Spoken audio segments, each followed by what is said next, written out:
I am utilizing the Bit Integrations plugin to establish a connection between these two platforms. Let's go to Bit Integration Dashboard. Now click Create Integrations. Now search and select Trigger, which is Gravity from.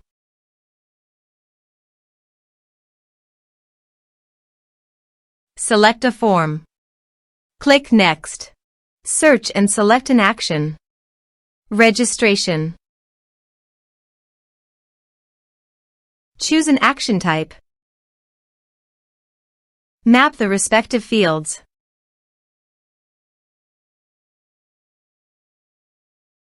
You can send notifications by checking the box.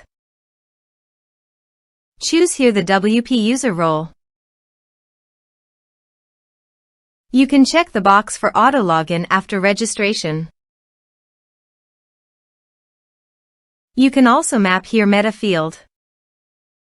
Here are advanced features in conditional logic. If you want, you can use it for your own requirement. Now click on Save. Now go to your form and type some information and submit the form.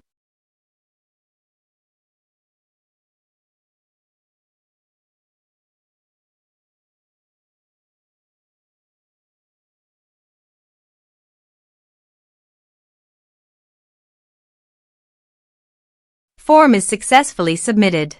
Now go to the user's dashboard. And here you can see after the form fill up the new user created successfully done. Thanks for watching.